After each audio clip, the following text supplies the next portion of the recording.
बच्चों, कैसे हैं आप लोग। स्वागत है आपका हमारे YouTube channel biology with Amit में। आज हम लोग शुरू करते हैं एक और टॉपिक जिसका नाम है जयांग। ठीक है ना। वो क्या है?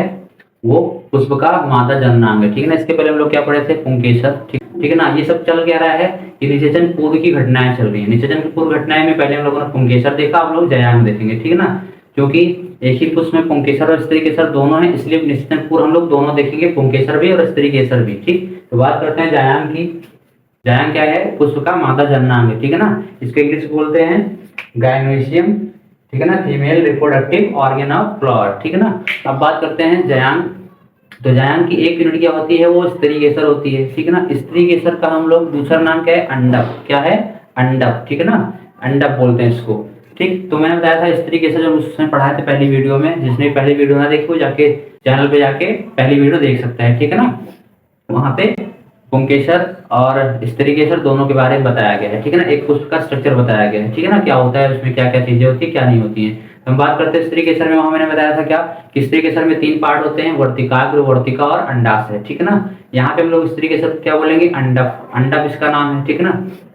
ठीक, तो बात आती है अंडक में क्या क्या होता है। तो अंडक में क्या होगा, यानी जब स्त्री केसर सेम है, स्त्री केसर बराबर अंडक, तो यानी कि जो अंडक में होगा स्त्री केसर में, यानी कहने मतलब एक अंडक में क्या क्या हो सकता है? वर्तिकाग्र, वर्तिका और अंडाशय। ठीक है, ये तीनों चीजें मौजूद होंगी। ठीक है ना। अब क्या होता है कि जब उसी अंडक में एक से अधिक, ठीक है ना, एक से अधिक वर्तिकाग्र हो, एक से अधिक वर्तिका और एक से अधिक अंडाशय हो, तो उसे क्या कहेंगे हम लोग? उसे कहेंगे बहुअंडपी। ठीक है ना। जबकि किसी पुष्प में एक वर्तिकाग्र, एक वर्तिका और एक अंडाशय हो तो उसे क्या कहेंगे? एक अंडपी। ठीक है ना। तो आप देखते हैं हम लोग स्त्री केसर जो है वो जयांग जो है वो बीजांड और भ्रूणकोश से मिलकर बना होता है। ठीक है ना। तो जयांग एक अंडक युक्त होता है। कैसा होता है? जब एक अंडक युक्त, तो एक अंडक युक्त होगा तो मतलब उसे क्या कहेंगे? एकांडपी। उसको इंग्लिश में कहते हैं मोनोकार्पेलरी। ठीक है ना। तथा अनेक अंडक युक्त जब होगा तो उसे बोलेंगे बहुअंडपी। बहु मतलब बहुत सारे। ठीक है ना। इंग्लिश में बोलेंगे पॉलीकार्पेलरी। ठीक है ना। तो अंडक में क्या क्या चीजें होंगी? वर्तिकाग्र, वर्तिका और अंडाशय। ठीक, तो बात आती है प्रत्येक अंडक में क्या होते हैं? 3 भाग दिखाई पड़ते हैं, वर्तिकाग्र, वर्तिका और अंडाशय। ठीक है ना। नाम क्लियर है? आप देखो एक लिखा है, एक मतलब क्या है? एक अंडपी, यानी कि एक वर्तिकाग्र, एक वर्तिका और एक अंडाशय। ठीक है ना। जबकि यहाँ पे क्या लिखा है? बहुअंडक। बहु मतलब क्या होता है? बहुत सारा। ठीक है, यानी कहने मतलब एक से अधिक वर्तिकाग्र, एक से अधिक वर्तिका, एक से अधिक अंडाशय। ठीक, अब बात आती है कि जो ये वर्तिकाग्र होती है, अब देखो पुष्प का स्ट्रक्चर यहाँ सामने बना हुआ है, स्त्री केसर का स्ट्रक्चर है। इसमें देखो 3 भाग क्या क्या है? वर्तिकाग्र है, वर्तिका है, ठीक है ना, और एक अंडाशय है। ठीक है ना। और अंडाशय के बीच में एक ये भाग है जिसको हम लोग बीजांड कहेंगे। तो वर्तिकाग्र देखने में क्या लग रहा है? एक छत्रनुमा, छातीनुमा संरचना है कि नहीं है? तो एक ऊपर छत्रनुमा संरचना होती है जिसे हम लोग क्या कहते हैं? वर्तिकाग्र कहते हैं। और एक बीच में नली जैसी संरचना होती है जो कि खोखली होती है, उसे क्या कहते हैं? वर्तिका कहते हैं। इसे स्टाइल कहते हैं। ठीक है ना।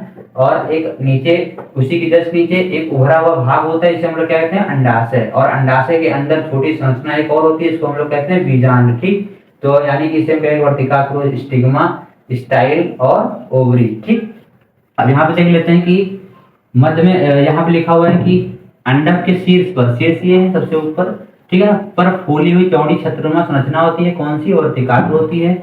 मध्य की खोखली व पतली नलिकाकार संरचना क्या होती है? वर्तिका होती है। ठीक है ना। तथा निचला, नीचले का भाग है, निचला फूला हुआ भाग क्या कहलाता है? अंडाशय कहलाता है। ठीक है ना। ओवरी कहलाती है।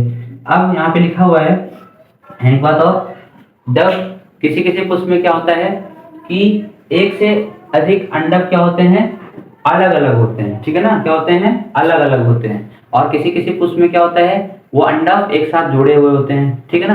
यानी किसी किसी पुष्प में बहुत सारे स्त्री केसर होते हैं, किसी पुष्प में एक स्त्री केसर होते हैं। यानी जिस जिस हार में, जिस पुष्प में ढेर सारे स्त्री केसर होते हैं उसमें भी कंडीशन होती है। कौन सी?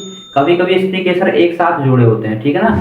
एक साथ जुड़े होंगे तो उसे क्या कहेंगे? युक्तांडपी कहेंगे। ठीक है ना। क्या कहेंगे? युक्तांडपी, सिंह कार्पस कहेंगे। लेकिन कभी कभी ऐसा भी होता है कि वो सारे स्त्री केसर एक ही पुष्प में तो हैं, बट वो सारे अलग अलग हैं। ठीक है ना। अलग अलग लगे हैं, दूर दूर लगे हैं, यानी एक में नहीं है। ठीक है ना। उसका ओरिजिन एक जगह से नहीं है, तो उसे क्या कहेंगे? पृथकांड। इसके बाद हम लोग देखेंगे बीजांड की संरचना। ठीक है ना। हम लोगों ने क्या पढ़ा अभी कि एक अंडक होता है या फिर स्त्री केसर होता है, उसमें 3 भाग होता है, वर्तिकाग्र, वर्तिका और अंडाशय। ठीक है ना। अंडाशय के अंदर अभी मैंने फिगर दिखाया था क्या कि उसके अंदर क्या होता है? एक छोटा सा भाग होता है, छोटी संरचना होती है, जिसे क्या कहते हैं? क्या कहते हैं उसे? बीजांड कहते हैं। ठीक है ना। तो हम लोग देखते हैं बीजांड के अंदर क्या क्या चीजें होती हैं। तो हम लोग पाते हैं बीजांड की संरचना। ठीक है ना। और यहाँ पे देखते हैं तो क्या होता है कि ये जो बीजांड है वो कहीं ना कहीं से लगा हुआ फ्लावर में, ठीक है ना, वो कहीं ना कहीं से लगा होता है, अंडाशय की भित्ति से लगा होता है, जिसको हम लोग कहते हैं बीजांडासन। जहाँ से बीजांड लगा हुआ उसे बीजांडासन कहते हैं, ठीक है ना। अब बीजांडासन से जहाँ से लगा होगा उस भाग को हम लोग क्या कहते हैं, बीजांड वृंत कहते हैं। क्या कहते हैं, बीजांड वृंत कहते हैं। इसको कहते हैं इंग्लिश में फ्यूनिकल, है ना, फ्यूनिकल कहते हैं, ठीक है ना। जहाँ से बीजांडासन के जस्ट ऊपर का भाग क्या कहलाता है, फ्यूनिकल कहलाता है। यानी यहाँ से अगर लगा होगा ये पार्ट क्या कहलाएगा, फ्यूनिकल कहलाएगा, ठीक है ना। तो यहाँ पे लिखा है छोटी सी संरचना होती है जो बीजांड द्वारा बीजांडासन से जुड़ी रहती है, यानी कि बीजांडासन होगा, यानी बीजांडासन बीजांड का आसन, यानी बीजांड जहाँ से लगा होगा, ठीक है ना। तो उसके बाद बीजांड का भाग जिससे बीजांड वृंत जुड़ा होता है। अब बीजांड वृंत जहाँ से जुड़ा हुआ है, ठीक है ना, ये थोड़ा सा ऊपर का भाग क्या कहलाता है, नाभिका कहलाता है। क्या कहलाता है, नाभिका। ये बीजांड वृंत जहाँ है उसी के जस्ट ऊपर का थोड़ा सा भाग क्या कहलाएगा, नाभिका कहलाएगा, ठीक है ना, नाभिका कहलाएगा, ठीक है ना। अब एक चीज देख रहे हो यहाँ पे बीजांड है, बीजांड के अंदर बहुत सारा मैक्सिमम पार्ट क्या है, खाली है, ठीक है ना। जो मैक्सिमम पार्ट जो खाली है उसे हम लोग कहते हैं बीजांड काय। क्या कहते हैं, बीजांड काय कहते हैं, ठीक है ना। क्या कहते हैं, बीजांड काय या फिर न्यूक्लियस कहते हैं, ठीक। उसे क्या कहते हैं, बीजांड काय न्यूक्लियस। बीजांड के भीतर का अधिकांश कोशिकीय भाग क्या कहलाता है, बीजांड काय कहलाता है, ठीक है ना। तो बीजांड काय की बात करते हैं तो बीजांड काय में हम लोग देखते हैं कि दो अध्यावरण पाए जाते हैं, ठीक है ना। अध्यावरण पाए जाते हैं, ये जो इधर लेयर दिख रही है, एक लेयर है, एक लेयर है, ये क्या है, इसकी अध्यावरण है, ठीक है ना, इसका क्या है, अध्यावरण है। इसी तरह यहाँ पे एक अध्यावरण है, ये अध्यावरण, ठीक। तो दोनों तरफ क्या है, इसका अध्यावरण है, इसी को हम लोग कहते हैं अध्यावरण। एक प्रकार का आवरण होता है, उसी आवरण को हम लोग क्या कहते हैं, अध्यावरण। अब ये अध्यावरण क्या, ये बाहरी अध्यावरण है, जो बाहर से दिखेगा उसे हम लोग कहेंगे, ये बाहर से दिख रहा है इधर से, तो हम लोग इसे क्या कहेंगे, बाहरी अध्यावरण। और जो अंदर में है उसको हम लोग क्या कहेंगे, अंतः अध्यावरण, ठीक। तो यहाँ पे लिखा है बीजांड काय में एक या, ठीक है ना, एक या दो आवरण से ढका रहता है, जिसे क्या कहते हैं, अध्यावरण कहते हैं, ठीक है ना। अब देखो यहाँ पे यह अध्यावरण बीजांड को छोटे से रंध्र को छोड़कर चारों ओर से घेरे रहता है, इस रंध्र को बीजांड द्वार कहते हैं। अब देखो यहाँ पे इधर से भी घिरा हुआ है, इधर से भी घिरा हुआ है, ठीक है ना। अध्यावरण के चारों तरफ से घेरा हुआ है, बस कहाँ नहीं घेरा हुआ है, यहाँ पे नहीं घेरा हुआ है। तो जहाँ पे स्थान पे नहीं घेरा हुआ है उस खाली स्थान को हम लोग कहते हैं बीजांड द्वार कहते हैं। क्या कहते हैं, बीजांड द्वार या फिर माइक्रोपाइल कहते हैं, ठीक। कहाँ, जहाँ से अध्यावरण नहीं है, जहाँ पे थोड़ा सा अध्यावरण नहीं है, ठीक है ना, उस स्थान, उस खाली स्थान को हम लोग बीजांड द्वार कहते हैं, ठीक। और इसी बीजांड द्वार के ठीक विपरीत साइड में, ये बाहर इधर बीजांड द्वार हो गया, इसी के ठीक विपरीत साइड में क्या होगा, निभाग होता है, ठीक है। क्या होता है, निभाग होता है, ठीक। ये लिखा बीजांड द्वार के सिरे के ठीक विपरीत स्थित भाग क्या कहलाता है, निभाग होता है, ठीक। अब बीजांड काय के अंदर एक थैलीनुमा, इस बीजांड काय हो गया, ठीक है ना, बीजांड हो गया, बीजांड में बीजांड काय है, तो बीजांड काय के मध्य में, ठीक है ना, इसमें पूरा क्या है, बीजांड काय जो खाली भाग है उसके मध्य में क्या होता है, एक भ्रूण कोश, ठीक है ना, क्या पाया जाता है, भ्रूण कोश पाया जाता है, ठीक, एम्ब्रियो सैक पाया जाता है। इसके अंदर कुछ कोशिकाएं भी होती हैं, ठीक है ना। इसी को हम लोग कहते हैं मादा युग्मकोद्भिद। इसी का दूसरा नाम क्या है, मादा युग्मकोद्भिद कहते हैं, ठीक है ना। अब इसके अंदर तीन प्रकार की कोशिकाएं पाई जाती हैं। ऊपर की तीन कोशिकाएं क्या कहलाती हैं, प्रतिमुखी कोशिका कहलाती है। क्या कहलाती है, प्रतिमुखी कोशिका कहलाती है, ठीक है ना। कहाँ, किस साइड में, अगर पूछा किस साइड में, तो निभाग साइड में, ठीक, ऊपर साइड में। अगर बीजांड द्वार की साइड पूछा जाएगा तो क्या होगा, यहाँ पे नीचे भी तीन कोशिकाएं हैं, यहाँ भी तीन कोशिकाएं थी, यहाँ पे तीनों कोशिकाएं एक ही हैं, कौन सी, प्रतिमुखी कोशिका। नीचे की साइड में तीन कोशिकाएं हैं, बट दो कोशिकाएं इनमें से क्या कहलाती हैं, सहायक कोशिका। और जो ऊपर एक कोशिका उसको हम लोग कहते हैं अंड कोशिका, ठीक है ना। और ये दोनों सहायक कोशिका और अंड कोशिका को मिलाकर हम लोग क्या कहते हैं, अंड समुच्चय कहते हैं या फिर एग अपरेटस कहते हैं, ठीक। और बीच में भी एक कोशिका दिख रही होगी, ठीक है ना, इस कोशिका को हम लोग कहते हैं ध्रुवीय केंद्रक या फिर पोलर न्यूक्लियाई।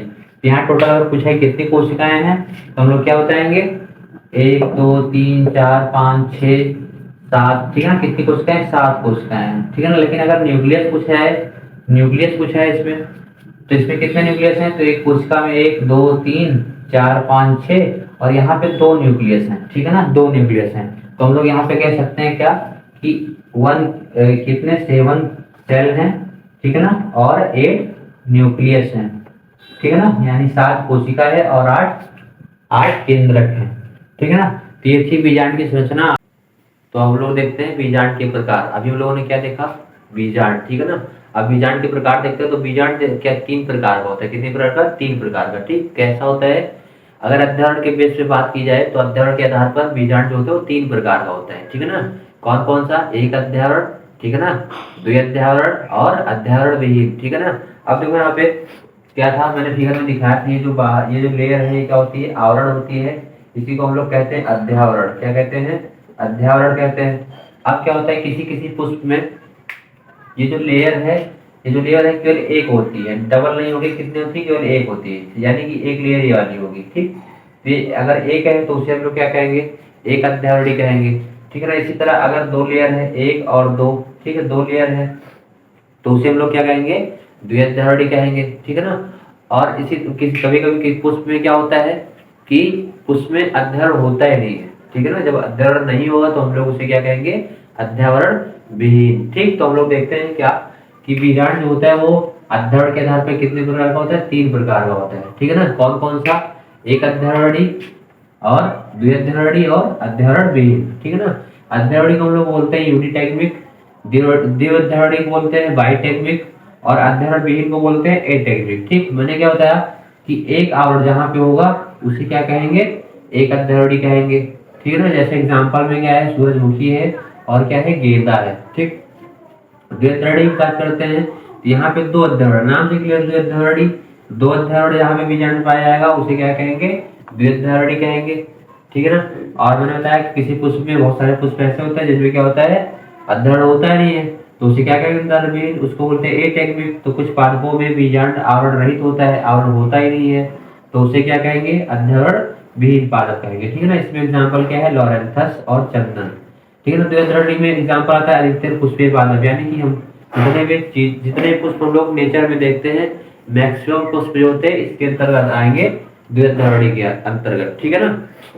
तो ये क्लियर, मतलब एक अध्यावरण, अगर 2 है, 2 आवरण है तो उसे द्विअध्यावरण, अगर आवरण है नहीं तो उसे क्या बोलेंगे? अध्यावरण विहीन कहेंगे। ठीक है ना?